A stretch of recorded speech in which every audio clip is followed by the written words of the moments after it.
Alright YouTube, what is going on? It is your boy Wingstop Poppy. We're back to another video. Now, as you can see to my left, we have another shoe unboxing. Now I'm actually super excited about, because when this shoe first leaked, I was just so excited because I knew I always liked the PE version of this shoe, and I knew I was never going to own that PE because it goes for like $5K in my size, and I'm just not ever going to spend $5,000 on a pair of shoes. But anyways, I'm super excited for these. But before we get into the video, please hit that like, subscribe, and feel free to follow me down on Instagram down below. See how I style all my sneakers and outfits. I probably will be styling these because I do plan on keeping these. So if you want to see how I rock these, go follow the gram. But anyways, let's get right into it. Now, I actually did take an L on Nike sneakers on these, which I kind of figured was coming. Honestly, sneakers has been tough. I took an L on the Bel Air alternates, and I took an L on these. But once again, I was able to cop on Finish Line about 5 minutes after the release. Like I literally took my L, saw a link to Finish Line, clicked on it, and checked out within like a minute. So it was like pretty super easy as long as you had like good links on your like Twitter accounts or whatever. But regardless, let's get into it. Air Jordan 5 Retro SE. SE stands for Special Edition. Colorway is apple green, black, black. USA size 10.5, and retail was a whopping $225, which I am not excited about at all. But I figured that if I changed my mind on this shoe, that I would have to pay resale down the road, which would be more than $225, obviously. So I might as well just bite the bullet right now and get them in hand and see what I decide to do. But yeah, $225, super steep. You do get a nice Jordan box, and I've never actually got one of these Jordan boxes before. And it is really sharp. Like, this is a nice ass box, I'm not gonna lie. It has a bunch of iconic photos of Michael Jordan on it, and they did a really nice job with these box. But I don't see why they had to jack up the price $30 from the normal Air Jordan 5s or whatever. Easily could have been a $200 shoe, but it is what it is. Now, I did peek these, so this is not gonna be a full surprise. But anyways, black paper, white paper underneath, and whew, bang bang, here they are, the Air Jordan 5 Oregon, or apple green, whatever you want to call it. Now, as you can see, this pair I'm holding in my hand, it came like this. I promise you guys, I did not undead stock these. They came like this from Finish Line, and they came with a nice crease right there. So I'm not accusing anyone of anything, but I think someone in the Finish Line warehouse tried these on. And I'm not gonna complain too much, but it just sucks when you pay like $225 for a shoe and your shoe comes creased up. Now, I will have to say I did plan on wearing these, and they would have got creased anyways.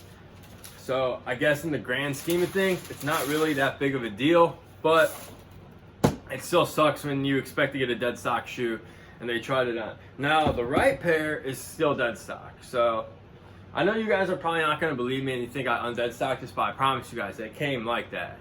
So anyways, let's just get right into some of the details. So right off the bat, you guys can see this apple green upper, which is the main attraction of the shoe. Now, I love this color, apple green. For example, one of my favorite college football uniforms is the Oregon apple green uniforms. I will throw them up on the screen. I'm not an Oregon fan, by the way, but like I said, I just really like this color of green. Now, the green is like a suede nubuck. If you guys have had the Travis Scott 4s or have the Travis Scott 4s, that's what this reminds me of as far as materials go. It does feel like a little better. I know those like Travis Scott 4s came with like a lot of scuffs because I had a pair, but this one is pretty clean, I will have to say.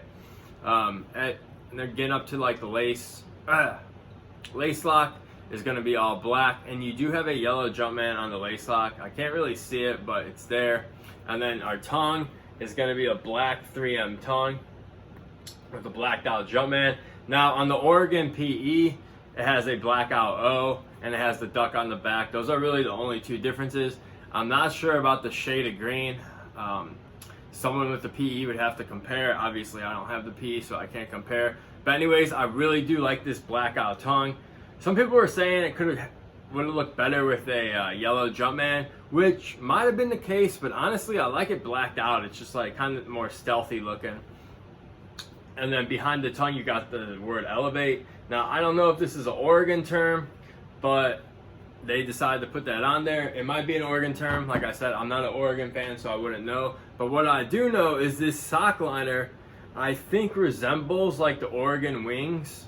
Like, I know some Oregon jerseys have like this wing print on it, which I'm pretty sure this sock liner like design mimics that.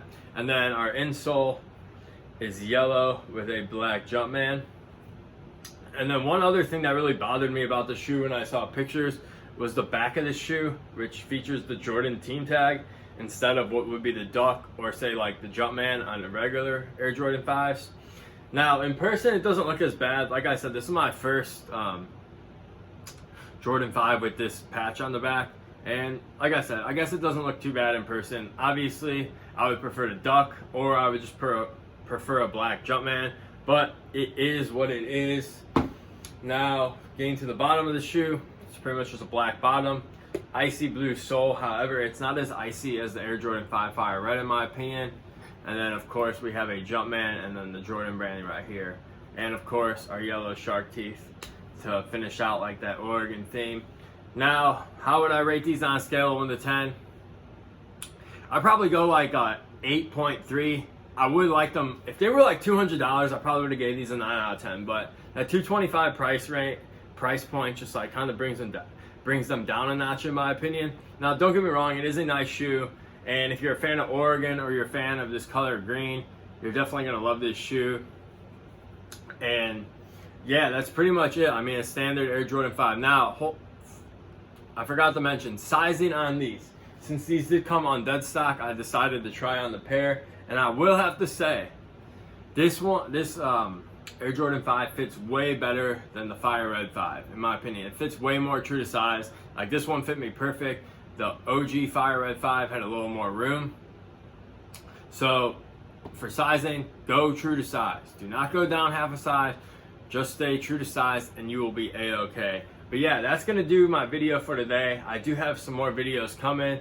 I know I haven't done a video in a while, but I've just been like super busy with other things. So hopefully I can get back on track here. So yeah, I hope you guys have a good rest of your day, and I'll catch you in the next one. Peace!